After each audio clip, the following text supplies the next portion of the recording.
আসসালামু আলাইকুম। রান্না শুরু করে নুন কনফার্ম করে তারপরে আপনাদের সাথে কথা বলেছি, কারণ প্রায় সময় মনে হয় যে নুন দিয়েছি কিনা, এটা একটা পুরো একটা টেনশন, খুবই টেনশন কাজ করে। এতদিন পরে, এতদিন ধরে রান্না করছি, এতদিন পরে এরকম টেনশন হলে কার ভালো লাগে বলেন? যাই হোক, আমি খুবই সাধারণ একটা রান্না, কিন্তু আমার কাছে খুব ভালো লাগে। এটা আমরা মুগ ডাল দিয়েও করি, ডাল দিয়ে সবজি, মুগ ডাল দিয়ে করি। তো মুগ ডাল ঘরে নাই, নাই তো নাই, সই, তাই সই। একটুখানি হলুদ দিচ্ছি, একটু জালটা কমাই।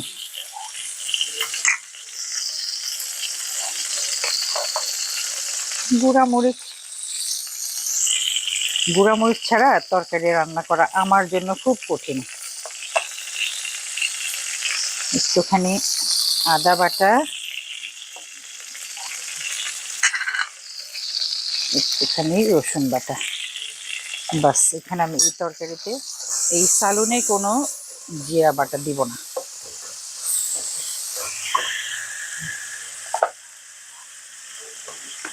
সত্যি সত্যি গরমটা আসলে একদম নাজেহাল করে ফেলেছে। তারপরেও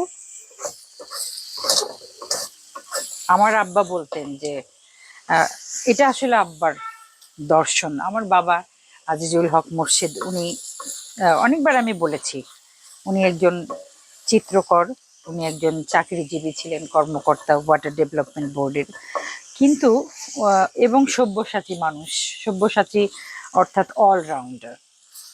কিন্তু আমার কাছে উনি বড় একজন দার্শনিক। বাবা বলতেন যে গরমের দিনে গরম তো লাগবেই,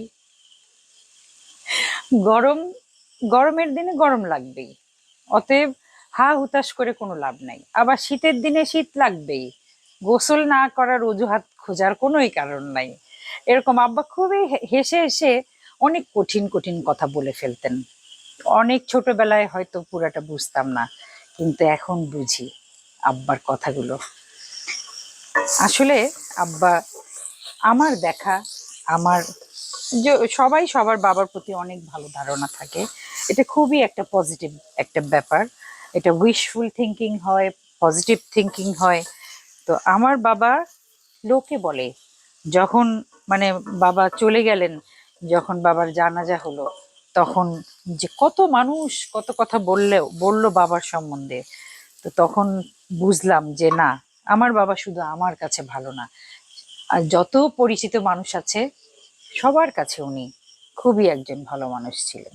এবং আমি যেটা ফিল করি সেটা হলো বাবা একজন দার্শনিক ছিলেন।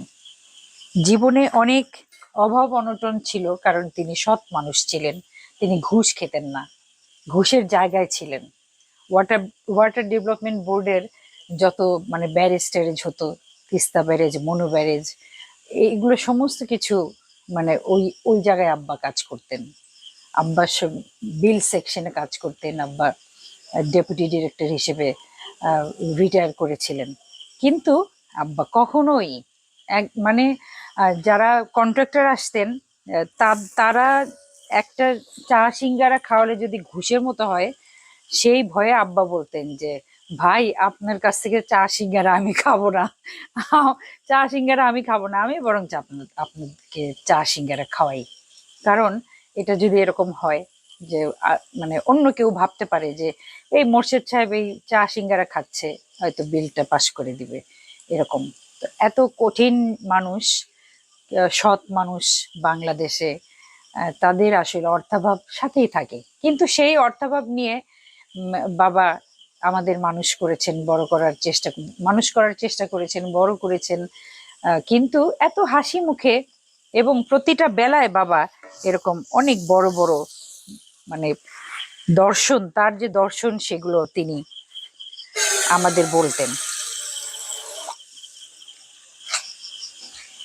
এই ডালটা না এই কষানো ছাড়াও মানে সিদ্ধ করে নিয়ে রান্না করা যায়, সিদ্ধ করে তারপরে একবারে বাগার বা পেস্তেলানি, আমাদের সিরাজগঞ্জের ভাষায় বলে পেস্তেলানি বা তেলানি, বাগার, সোমবার, অনেক কিছু বলে।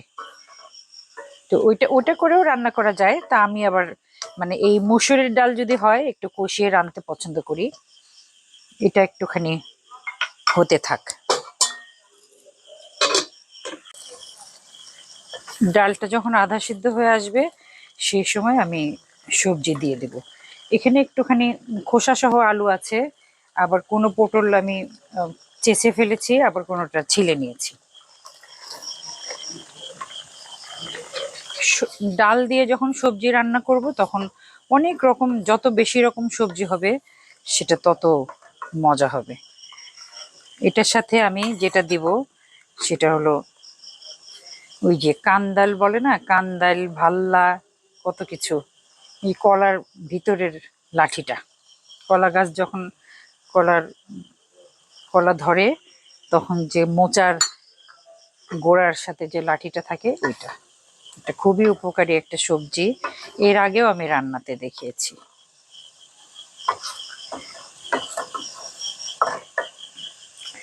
এটা একটুখানি হয়ে আসুক।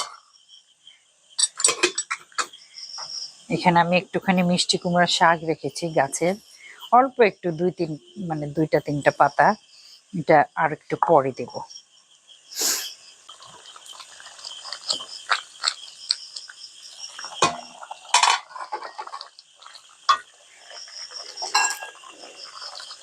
এবার আমি শাকটা দিয়ে দিচ্ছি আর ঢেঁড়সটা দিয়ে দেব।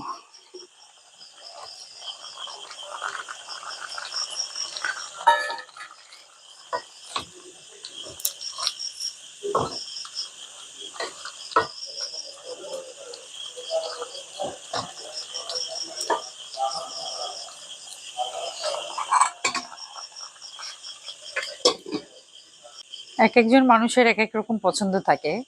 আর ডাল তো খুবই মানে উপকারী এবং সহজপাচ্য এবং মোটামুটি ডাল ভাত, ডাল মাছে ভাতে বাঙালি, ডাল ভাতে বাঙালি, এরকম বলা যায়।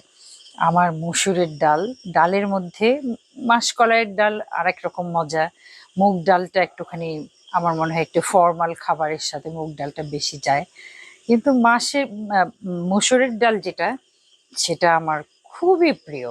শুধু ডাল একটু নুন দিয়ে সিদ্ধ হবে, আমি ভাত এক থালা ভাত খেয়ে, এক থালা ভাত মানে এতগুলো ভাত না, আমার থালা এতটুকু ছোটদের থালা আমি খেয়ে ফেলতে পারবো। এবং দিনের পর দিন আমার যদি, আমি কখনো খাবারের গীবত করি না, খাবারের গীবত আমি কখনোই করি না। যেমন তেমন খাবারে নুন কম হোক বেশি হোক, ঝাল কম হোক, মাছটা একটু ভালো গন্ধ না হোক, এরকম যদিও হয় না, কিন্তু আমি কখনোই খাবার নিয়ে কথা বলি না। আমার যদি মনে হয় যে না, আজকের সালুনটা ভালো হয় নাই, আমার খেতে ভালো লাগছে না, আমার মুড নাই, ওই সামান্য একটুখানি ডাল দিয়ে আমি ভাত খেয়ে উঠে যেতে পারি, এবং সেটা তৃপ্তির সাথে। একটা মজার গল্প করি, আমার মেয়ে ফারিয়া, ও ইয়াহিয়া জামাই, ওরা ফুল ফ্যামিলি ইউরোপে একটা বড় একটা ট্যুরে গেছে। তো 2-4 দিন ওরা এই পাস্তা, নুডলস, স্প্যাগেটি, পিৎজা এগুলো খাওয়ার পরে তারপরে তারা এমন, তাদের অবস্থা যে তারা ডাল খাবে, ডাল ভাত খাবে।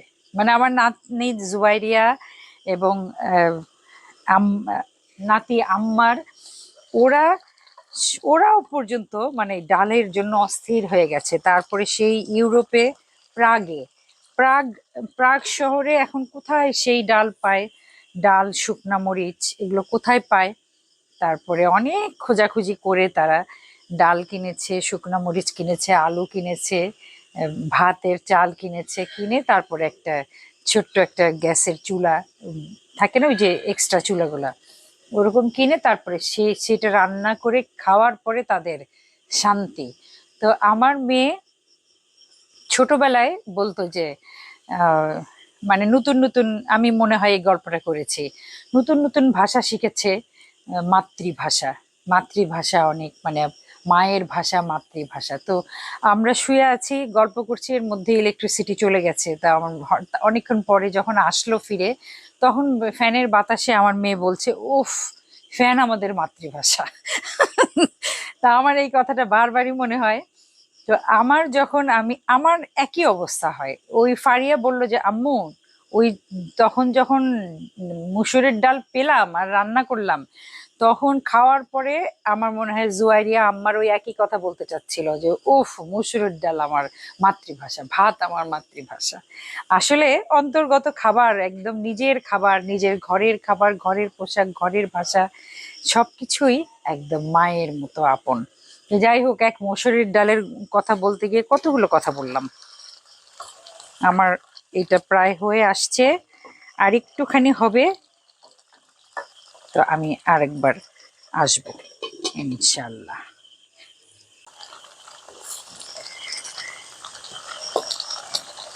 আমার সবজিটা হয়ে এসছে, এটা এখন নামিয়ে নেব।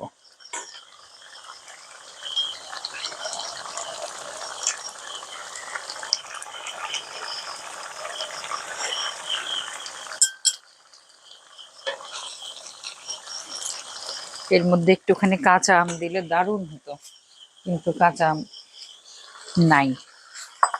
নিজের গাছের ছোট কাঁচা আম পাড়তে খুব খারাপ লাগে।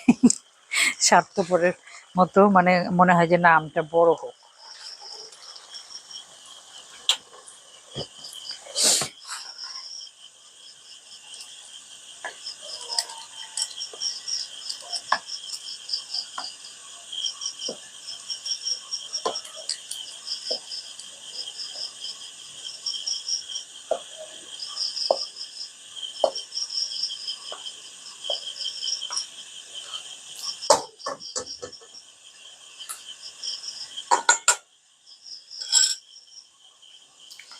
এটা অনেকখানি গরম, এটা